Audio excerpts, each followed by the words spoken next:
Didn't rest my head on your shoulder.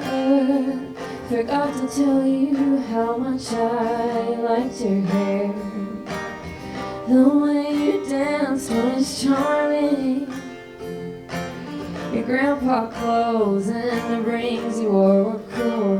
And the whispering way you speak sends electricity all around me. And we'll always have that weekend regret not reaching for your hand. And I might never see you again,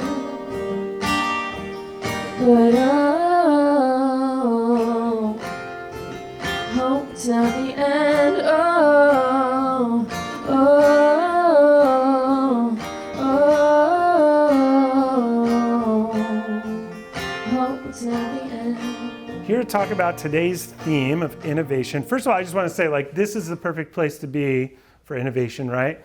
I mean, bikes weren't looking like this 100 years ago. Some real innovation happening in this place. But when I initially approached our speaker today, Alan, I thought of his work as innovative. When I said the theme to him, he kind of looked at me like, I don't know, am I doing innovative work? So we're going to find out if he thinks that still. But Alan is the founder of Revival Cycles. How many of you already know Revival Cycles? Can't see, but there's some hands. There's some hands. He's also the creator of the Hand-Built Motorcycle Show. How many of y'all have been to that? Pretty badass show. And he also creates experiential environments. He's doing some interior design work. Basically, he's, you know, when people say they're multi-hyphenated, he actually is that. He has many hats, many jobs, but most of all, he's just an interesting guy, and we're really excited to hear a little bit of his creative journey and his thoughts on the intersection of creativity and innovation. Please help me welcome Alan Stulberg. Hi guys, my name's Alan, and I'm going through a midlife crisis. This is that group, right? Yeah. For the last 18 years, so it's been prolonged. To be frank, I don't consider myself a creative, or at least I hadn't until the last few years, because I've heard it a few thousand times. For me, it was more about desperation. What I mean by that is, I started out thinking the only way to live was to create. And then I got into my teens and it changed. And by that I mean, I wasn't told that being creative was gonna pay my bills. And I think a lot of you probably have that experience. This is half my titles. And by that I mean, as he said, you know, the theme is innovation. I'm nervous to talk to you guys. And to be honest, I've done TV, I've done public speaking, I've stood in front of thousands of people, but I've never stood in front of a room of people that consider themselves to be professionally creative, right? Like, to me, the public is a very different thing than people who are professionally creative. So I'm really honored to be standing in front of you guys. Because when he said this to me, he was like, Creative Mornings, I was like, what is Creative Mornings? And why do you need to talk to me? Because the only thing I've been trying to create is a way to not have to get a job. So that wasn't even meant to be a joke. That is absolutely true. When people, I do get a lot of praise, and it's been great from not just my mom, but other people. And every time I feel really humble about it, because all I really was desperate. And I'm gonna go into that. I'm just gonna tell you my story, and if it's useful, please come talk to me, because man, I can totally relate to these things. So he said innovation, and I said I iterate. And that's what I determined and realized in 2007, living next door to a local creative named Liz Lambert, was that she told me straight out that you didn't have to come up with new ideas creatively out of the ether, that you iterated, that you were inspired by the things you saw, and that the little bitty tiny bit that you put on it was creative. Now, I didn't think I was going to do that, but regardless, I consider myself to be iterative, not an innovator. So that's why that came up. So you'll see in here lots and lots of things. And at the very end, I put creative. So this is my coming out party. I just want you guys to know that. So this was me. I was pretty cool, you can tell. My homemade shorts, my glasses, and the first motorcycle that was given to me that was mine. I'm a twin, and we had a bike that we shared. My first bike that was mine was broken, and that started things for me. By that I mean I really wanted to ride that thing, so I had to fix it to ride it. And yeah, this photo's thrown in my face all the time. And the other thing that happened was that growing up, I was embarrassed. I was embarrassed of the fact that I grew up in a poor household. By that I mean we didn't have much, and that everything I had was broken, and I had to fix it. And I grew up I went to a school where everybody had more money than we did. So all my, your peer group, they had new bikes. Everything was just taken care of. So they didn't know how to fix things. And so I would, in high school, legitimately wash the grease out from underneath my fingernails so that no one knew that I knew how to work on things. Also, casual benefit was that they would ask me to fix stuff, which I didn't want to do. So, but I grew up embarrassed. I got a degree in business and finance. I went to graduate level programs with that, and I finished a postgraduate program for financial planning. Don't come to me about money, I'm terrible with money. And I got fired in 2007 after I'd graduated college, and I worked for a software company in sales, and I was really, really good at it. But I said the truth to the wrong people. By that I mean I told people my opinions. I held people to a higher moral standard. And that's not good for the corporate world, really. If you have an opinion, you should keep it to yourself if you're strategic. And strategy is definitely not my strong suit. So I was fired, and this was in '07 when I was working on bikes. I had 8 bikes, and I worked on them for fun. I got fired, and I took off. And by that I mean I was living on someone's couch, and a friend said, you have 8 motorcycles, you have 4 cars, you got plenty of money, sell that stuff and take off.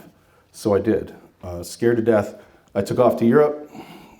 First, I rode in New York on my bike by myself. It was the first time I'd been to a movie alone. It was the first time I'd had a meal in a restaurant alone. I was very much a social person who thrived on my social interactions. This is in England.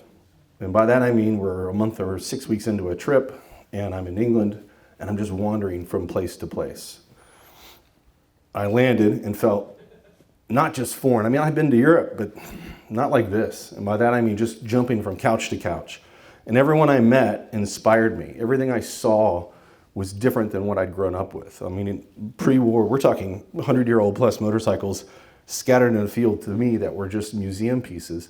I'm just seeing everywhere I go. And no, I wasn't thinking I was going to start a motorcycle business. It was just a passion. Paris. This photo. Preparing for this made me go through some old photos I hadn't seen in a really long time. This is Paris. This is baguettes, cigarettes, and that's 6 a.m., right? This is the night before, still happening. I realized I couldn't run at this pace. But nonetheless, these guys took me to museums and took me everywhere. Everywhere I went, I met someone who I didn't know, but suddenly was my best friend. And almost all of them were living a different life than what I was used to, because the people in corporate jobs didn't have time for me. I was couch surfing, and I kept getting introduced to more artists and more creatives, and suddenly I was like, I think I might be creative. 7 months later, I ran out of money. I come back, I rent a small house, and I start building a studio out of a shipping container. This is '08, so it's kind of played out at this point. A lot of people do it, but at the time for me it was like, I'm just gonna buy a welder and start fabricating. And I built this thing, and I got a lot of press for it, frankly, because I put it online. And I didn't think that was gonna happen, but it did, and it taught me a lesson, which was that I could get paid to do things that I like to do, so I don't have to go get a job. But I have to market this, I have to tell people about it. This is what I've done, and by that I mean, in the motorcycle world, this is just a few pages of stuff, right? I had a vision, which is I'm gonna get other people to pay me to do things that I really want to do, but I can't afford to do. Or I can go get a corporate job and make hundreds of thousands of dollars like I did before, and then live for the weekend and pay other people to do this for me, because I wasn't gonna have time for it. So out of desperation, this is the vision I had. I'm really proud of this photo because this is one bike I built, and one of the things that's plagued me was that I see things and I drive towards those things, and that ambition alienates me from a lot of people, including the people that work for me, including collaborators, lots of people. One of my good buddies is here, Allie, that I've known since 2012, and he knows feel like there's this trail of dead bodies behind me, which is terrible, terrible feeling because I get really emotionally attached to people. But the vision of building the things I wanted to build to stay afloat, to not have to get a job, meant that I had to be ambitious. And this bike, my whole team tried to stop me from making. And when I made this bike, suddenly BMW calls me from Germany and says, will you build us a motorcycle? Meanwhile, I'm building roof racks. That's a beer slushy machine. I'm building speaker, stereo hi-fi furniture. I'll make you anything. You call me, I'll make it because I want to make something cool and I want to dabble in all of it. Well, that doesn't make you money, but it keeps you going, right? So if I made $100, I was going to spend $150, and that was to pay people to build things that I was ambitious enough to want to build. This is my show that happens in the Statesman every year, not anymore because of real estate, but this is something I started as well against my business partners, goodwill. They didn't want me to do it, so I had to have a separate company to do the things I really wanted to do. But I wanted to create this thing and present what I did as art. Yeah, I know, I just said I'm creative, but at the time, I didn't realize that's what I was doing. This is a retail store I had in South Congress. This is me trying to monetize my brand, monetize that popularity, and turn it into something. And then there was design. And by that I mean accepting the fact that what I was doing was designing, not just putting things together and making them look pretty. There was a thought to what I was doing. And this is all I'm telling you, this is all part of my midlife crisis. This is not like me presenting myself as someone incredible. It was with great humility that I pushed past my own fears and my own insecurities. This is this.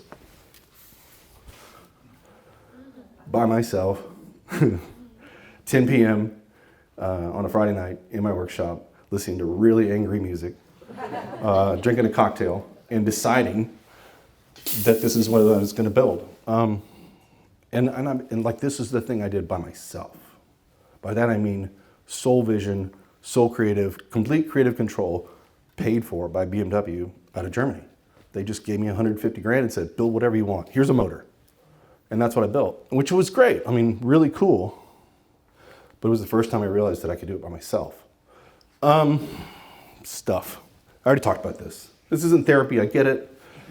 But it is. It really is for me. I've gotten to travel the world. I've gotten to meet incredible people that make really cool stuff, whether it's film or photography or pieces or parts. This is, except for the photos I'm in, this is my photography, which I've done as well. It lit a fuse underneath everything I was doing. When I built that first bike, suddenly commissions were coming from all over the world at real large dollar amounts for me. This is when I realized I jumped the shark. $600,000 that cost. More than that. And no one even noticed. I mean, I went on Jay Leno's with it, it saw the world, but no one understands what that took because it doesn't look as cool as this, right? That took 7 years of my life. And it's cool, I'm really proud of it. And it is incredible from a technical standpoint if you're the niche of the niche of the niche fabricator. But to the rest of the world, I realized I jumped the shark. And as I was telling the guys here earlier, I was standing on the top of a mountain that I didn't really like the view of. I didn't make any money. My family wasn't doing well because of that. I worked 6-7 days a week, and a lot of people supported me and wanted to help me, but I wasn't giving back more than just pretty things for them to look at or a cool thing for them to experience. So my midlife crisis is what I realized that I've been going through this whole time, was accepting the fact that I was a creative. I'm not going to cry, but that's what it feels like. And so now I've reduced. I don't have 30 people anymore. I have 6 because those are the people I want to have around me. And I've decided I'm going to not try to reinvent the wheel. Sorry for the terrible pun. And not chase that. It's more so give back to the people that have supported me, whether that's financially, whether that's moral support, encouragement, and a little bit of inspiration. I'm doing some interior design, which may seem like a strange thing, but I've always created a space for everything I do. And I didn't realize that was authentic. It felt fake because I was wrapping everything in a beautiful present to make you think it was amazing, was what it felt like. But ultimately realized that I was creating spaces that most people couldn't create. So I'm getting paid to do that now, which is great. Well, I'm doing a great thing with Michael Shu here locally. That's at Circuit of the Americas, and I'm really, really proud of it in a lot of other projects. And that's it. Is that 20 minutes? Was it? Perfect. My whole life story in 15 minutes. That's it.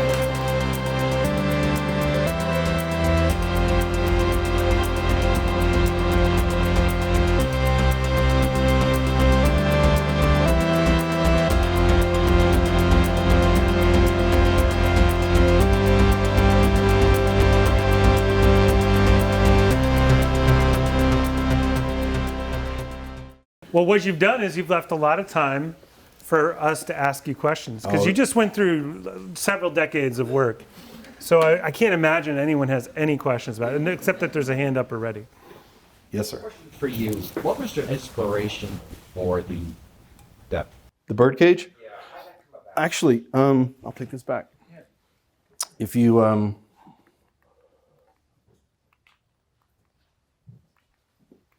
sorry, we'd have to go all the way back. I thought I put it in there. Oh, sorry, yeah, I did. It's this bike right here. See this photo of an old guy? That was during a rough time in history during World War II, and the Germans were chasing top speed records. And there was this engineer who, was not a Nazi, named Ernst Henne, and he built this amazingly beautiful race bike, which race bikes aren't normally pretty. And I saw it in person in Germany and came home with this vision and drove my entire team to do it. And the revolt I talked about was that my ex-business partner got the whole workshop team together and got them to vote that this was not worth building because it wasn't going to be raced. It ran and drove, but it was going to be put in a museum. And that we didn't want to do this with our business. We only want to build things that are legit, that people ride. And I said, someone's going to give me good money to build something beautiful. I want to do that. So this is when I realized some creative vision. And of course, once I built it, the whole company blew up. The whole thing just took off. And what I mean is, I told the whole team, sorry, I've already committed. I've taken the guy's money. I've told him what I'm going to build. He said, this is the vision I want to support and give you the money for. So I did it. So I'm really proud of that. It was my own internal revolt, which was to give people news they didn't like, and then ultimately watch how it just blew up, which was great. It built my confidence. The follow-up question to that is, so what's the lesson you drew from that? Follow my gut. Yeah. Sometimes you do things for your ego, or you do it to check a box, but just follow your gut. Maybe it's okay to just do something for the sake of it, to make something pretty. So I can tell you all the flaws in everything I've ever done, and they're numerous. But at the end of the day, that photo from this distance, from way back there, it looks perfect. So yeah, follow your gut. Thanks. Yes. Could you tell us a little bit about your process, like for a new bike build? What kind of tools you use? If you start out loosely sketching, if you're very computer heavy? So, Repeat the question, sir. okay, sorry. He's asking about my process and how I start. That's entirely presumptive. And by that I mean that I have a plan. We were talking in the back, I was talking to the mod bikes guy. My biggest issue is that I have always tried to pursue every opportunity because I feel lucky that anybody would even want to talk to me and hire me or collaborate with me. I've always just felt humble about that. Irony is I think I have a reputation for being a total asshole because of the people I've had to say no to, because I've been lucky enough to be approached by a lot of people. The process is, if I meet someone, I like them, doesn't matter how much money they give me or the project sounds interesting, I just start thinking about it. I might sketch it, I might photograph it, I might build it in CAD.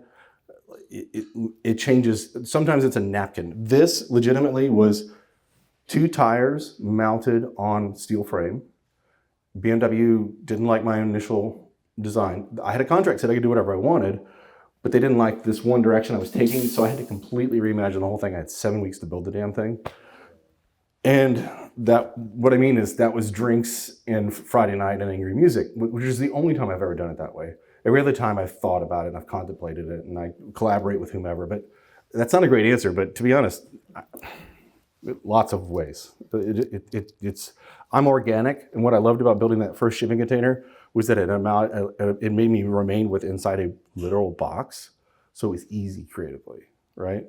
When someone says, "Oh, just build a building," oh God, I can't handle that. It's too much. Which my initial major in college was architecture, but I was told by an architect that wanting to have creative freedom as an architect was like wanting to be famous, which I thought was ridiculous. What I mean is most architects, as you know, just work in an architecture office creating someone else's vision. They might have a little sprinkle on it, but that's it. And I wanted to have control to do what I wanted to do. So, sorry, that was a long answer. Anything else? Go ahead. Where do you find the balance between creativity, creating something that's beautiful, and profitability? I don't. I'm looking for it. If you find it, text me. We exchange numbers later. That's why I say I'm not, I don't, even being creative, I'm just creatively trying not to get a job. Like, man, I'm working on it. I'm working on it really hard. And I have a business degree. You'd think I'd be good at this. But theory is very different than practice. And as I said a while ago, I tend to get attached to the person first. And that's a weakness in business. And it's not great for managing people and getting the most out of them. Sometimes you do a brute force, and sometimes you beg them and drag them into it, kicking and screaming, and they still effing hate you, right? If it's successful and it's the best thing they ever did, they still might hate you. And that carries into everything. So that carries into profitability. No, I've had very profitable times, and I haven't paid myself in 7 months right now, because every dime I take, I put back into the business to reimagine it in a different way. So I'm struggling right now, and I'm known all over the world for what I do, but I'm still trying to figure out what that is. So anyway, sorry. One more and I saw that. No, I'm going to take all these questions, Okay. man. I don't know what you're talking about. One more publicly? Go ahead. You guys did that dome, right? The dome. No? Oh, you're talking about the Wall of Death. Oh my God, right? Mm-hmm. Yeah. I took my kids to that. Yeah. It was incredible. The closest you can get to riding a motorcycle without getting on one is standing above a big wooden barrel where they ride around the wall on it, and the whole wall is like this. And it's really scary, but it's quite safe. I took Jay Leno in the middle of that, and he was holding on to me the whole time. He's like, centrifugal force. They're not going to hit you. You're in the middle. But anyway, yeah. Come on, one more. Okay. There's got to be something. Way back there. I've been to your show, the Handbuilt Motorcycle Show, and you throw a lot of events out of your space, and your retail space was incredible. It feels to me like community around what you're doing is like a very important piece. Is that part of your model and ethos, or is that just something that's organically kind of formed around what you do because other people are into it? Oh my God, I'm going to try to answer that shortly. To be honest, I hid the name of my company for years because I was so afraid someone was going to take it. Now I know it's a terrible name and everybody loves it. It's great. It's used in all sorts of things, right? No, I spent 10 years hiding from the community in my workshop. I was known all over the world for doing, my clientele, 10% are in Texas. They're all over, they're everywhere else. No, community is something I've had to embrace. Prior to this, as I mentioned at the beginning, I was really, really social and outgoing and surrounded myself with people at all times and felt like I needed them for energy.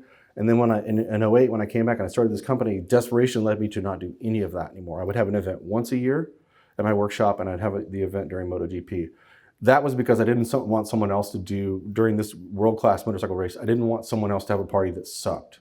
So I was gonna have one that was good. That was it, right? And so what happens is, over these years, I'm actually quite reclusive. I've become much more internal, and I get really uncomfortable because I feel this same issue, which is like this false praise that comes along with people that have adoration for things I've done, which is great. And I don't want to look that in the mouth as bad, but it's caused personal change that's really difficult to handle because I feel like they expect me to be someone special. And I'm just a normal guy who's just been desperate to not get a job. And I believe that still to this day, standing in front of you, I'm just a normal guy who has enough ambition and just enough talent to not get a job. And I feel guilty for the people around me that have supported me through that. And I feel like I got to give back to the community. So I'm trying right now to think about how to give back to the community. I was thinking I could host this at my place. Sure. Yeah, right? Yeah. And well, I'd be happy to. We got to move some bikes, probably. We could do that. But I want to find, hopefully I get paid out of it. But the truth is, hopefully you all get paid out of it. And then that somehow benefits me in the end. That's the thing I was taught from my childhood, was just like, support the community and they'll give back to you. But it's not always that clear. But sure, yes, sorry. It's not part of my business model, but it's something I feel like I should do more of. Yeah. Okay, That's it. So here's what we're going to do. I'm actually going to give you one more, because for the first time ever, I think we have a question from our musician to our speaker. Oh, no. Your name is so pretty compared to mine, I want you to say. Mine's like Alan Kratberg, and yours is a flower. Go ahead. How do you decide how to like let people go? And like, how do you find the strength to do that? Oh, gosh. How do you find, how do you decide to let people go, and how do you find the strength to do that? It's always desperation for me. I can't avoid it any longer. They have to go. Either they're sucking me dry of money, they're sucking me dry of energy, they're infusing my team with cancerous negative thoughts, or they just aren't good enough. Like, which is the most uncomfortable thing to tell someone. Yeah. You're not good enough for what I want to do. Especially if they're better at that thing than you are, but you know the difference between what they do and what other people do. And you're the one educating them on, no, you can't just paint it black. It won't disappear. You got to make it disappear physically. I don't know. I never do. I never let them go. I hold on to all of them. One died 2 weeks ago on a motorcycle that I had quit being friends with years ago because he couldn't handle me telling him he wasn't good enough. And it still breaks my heart, you know? I don't know. I'm sorry. I'm not good at letting go. Yeah, you have to. It's like practice. I'll say this one thing, then I'll shut up. I learned a long time ago when I used to not be able to sleep at night, because all those negative thoughts start to hit you, all those questions and doubts and anxieties. I got my first Mac when I was really small, but then I came back to Mac after the business world. And remember the trash can, I don't know if it still does this, and you would take and you drag it and you put it in the trash can, it would go crink and make that crinkle sound. I practice at night, still to this day. It doesn't happen very often anymore because I'm so good at it. It's taking the negative thought and putting it in the trash can and envision it going into that trash can. And I try to do it with my attachments and try to make it, hey, it's either this or my kid. Meaning I'm not going to give this person money to do a job that I think is substandard versus my kid going to college and not having to worry about that or whatever, right? Yeah. But man, that's hard to do. So you're selfish either way. So how it feels. I don't know. Sorry, I got no advice, but that's it. Yeah.